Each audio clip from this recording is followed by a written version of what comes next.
Let me introduce you to John, a third-generation Iowa farmer whose roots run deep in the heartland. His family has worked this land for nearly a century, passing down not just the fields, but a legacy of resilience, hard work, and hope for the future. Every morning John rises before the sun, stepping out into the cool air to tend to the same soil his grandfather once tilled. The rhythm of the seasons shapes his life, and every harvest is a testament to his family's dedication.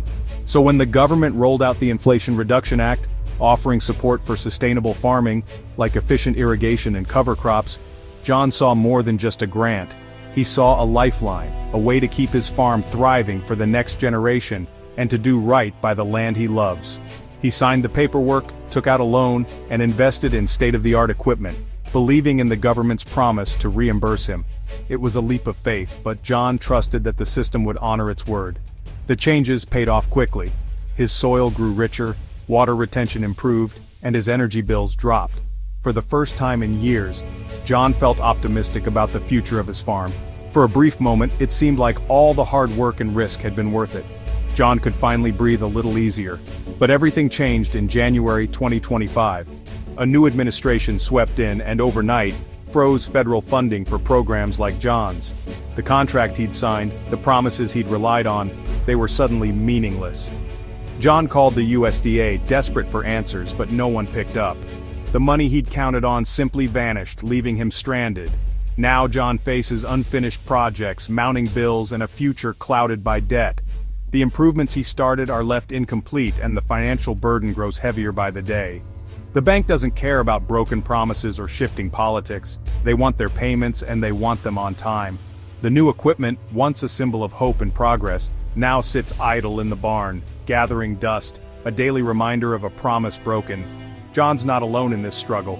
Across the country, tens of thousands of farmers are facing the same heartbreak, betrayed by a system they believed in, left to pick up the pieces on their own. These farmers did everything right. They followed the rules, invested in a sustainable future, and put their trust in government programs, only to be left with financial ruin and broken dreams. John's story is more than just one man's hardship. It's a warning about what happens when trust between America's farmers and their government collapses. The impact doesn't stop at the farm gate. When farmers suffer, entire communities feel the shockwaves, from empty shelves at the local store to struggling small towns. This is how a legacy, built over generations, can be lost in a single political decision, leaving behind empty fields, broken families, and a future full of uncertainty. John's struggle is part of a bigger crisis, one that has been unfolding for decades. The American farmer is disappearing, and with them, a way of life that has defined the nation. In 1935, there were nearly 7 million farms, each a testament to hard work and perseverance. Today, fewer than 1.9 million remain, a stark reminder of the changing landscape of American agriculture. Since 2017, we've lost 160,000 more, families forced off their land, traditions erased, and dreams shattered. Farm acreage has shrunk by 24 million acres, the size of Indiana, since 2017, leaving vast stretches of land unused. Small family farms are swallowed by large corporations. The average farm now spans 466 acres, a size unimaginable to past generations. Fewer people control our food, and the link between farmer and consumer grows distant, eroding trust and transparency. This isn't just economics, it's a cultural unraveling, a loss of identity for rural America. Each lost farm means lost knowledge, lost community, and shuttered rural towns, once vibrant and full of life. Young people see the struggle and choose city jobs over the uncertainty of farming, leading to a brain drain in rural areas. But 2024 and 2025 mark a tipping point. The slow decline has become a rapid exodus, a mass departure from the land. The pressures, economic, political, environmental, are now unbearable for many, creating a perfect storm of challenges. The loss of farms is the loss of America's heartland, a blow to the nation's soul and heritage. And when political shocks hit, like the funding freeze, the fragile system collapses even faster, leaving farmers in despair. The perfect storm is here, and it's driving families like John's to the brink, forcing them to make heartbreaking decisions. What turned a tough situation into a crisis? How did a challenging year for farmers become a catastrophic one? A decision in Washington, January 2025, set the stage for this disaster. The new administration froze federal spending, including billions from the Inflation Reduction Act meant for farm conservation. This sudden halt in funding sent shockwaves through the agricultural community. These weren't vague promises. Farmers had signed contracts, spent their own money, and started projects. They had invested their time, resources, and hopes into these initiatives. The USDA simply stopped honoring agreements. Payments ceased, leaving farmers in a lurch. Farmers, who'd taken out loans to pay for improvements, were left stranded.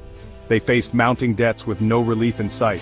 The freeze created a sudden liquidity crisis. Debts piled up, projects stalled. The financial strain was unbearable for many. The impact was immediate and devastating. Fields lay barren and the future of many farms was thrown into uncertainty. This wasn't just a policy change, it was a betrayal of trust. Farmers felt abandoned by the very institutions meant to support them. The decision, made far from the fields, created a financial black hole for those who feed the nation. The disconnect between policymakers and the agricultural community had never been more apparent. The ripple effects hit every corner of rural America. Small towns and communities that rely on farming were equally affected. The funding freeze wasn't just a budget move, it was a self-inflicted wound on American agriculture. The scars of this decision will be felt for years to come, and it left thousands of farmers with nowhere to turn. The future of American farming hangs in the balance. The real tragedy? Over $2.3 billion in promised funds tied up in 30,000 conservation contracts suddenly vanished. These were legal agreements. Farmers planned their futures around them.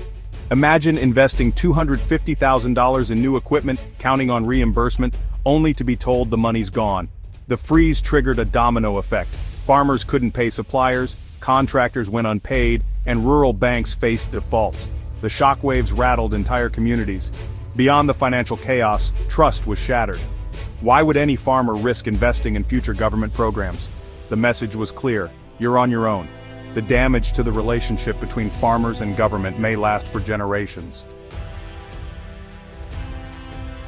The freeze didn't just stop payments, it halted progress.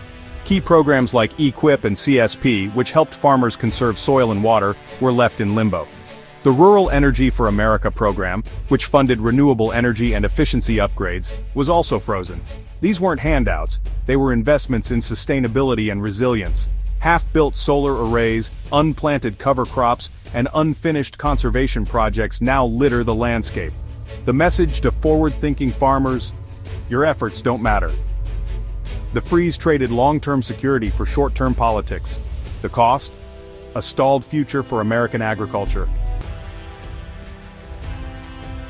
As if broken contracts weren't enough, farmers faced a perfect storm in 2024 and 2025. Commodity prices for corn, wheat, and soybeans slumped. Many crops weren't even profitable to plant. Global oversupply and trade uncertainty, fueled by new tariffs, made markets unpredictable. Natural disasters, droughts, floods, hail, hit hard, wiping out entire seasons' work. The risks piled up: government betrayal, market collapse, and relentless weather. For many, it was too much. Selling the family farm became the only option.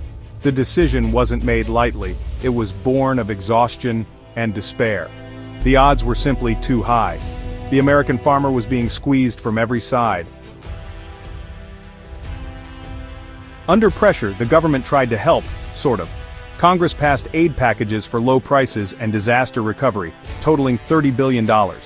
But these payments didn't address the broken conservation contracts. For farmers deep in debt from the funding freeze, the aid was a bandage on a broken leg. In February 2025, a tiny fraction of frozen funds was released, less than 1% of what was owed. Hopes were raised, then dashed. The response was too little, too late. The central crisis remained unsolved. Meanwhile, Canada's farmers faced a different reality. Their government doubled down on support, offering stable, predictable programs like Agri Stability and Agri Invest. Canadian farmers could plan for the long term, invest in new technology, and weather market swings. Conservation and climate-resilient farming were priorities, not afterthoughts. The result? Optimism and growth in Canadian agriculture. As American farmers struggled, Canada's sector thrived. The contrast is stark. Stability breeds confidence and progress. It's a powerful lesson in the value of reliable policy. The loss of 50,000 American farmers in just 2 years is a seismic shift. Fewer, larger farms mean a less resilient food system and lost diversity. For those who remain, the message is clear. The risks are higher, and trust in government is gone. Canada, meanwhile, stands to gain. Its stable policies attract investment and expand its global role. The U.S. must act, honor broken contracts, restore trust, and create stable, long-term policies. Farmers need certainty, not shifting promises. Rebuilding trust will be slow, but it's essential. Policymakers must see farmers as partners, not political pawns. The future of the American heartland depends on choosing the right path. The time to act is now.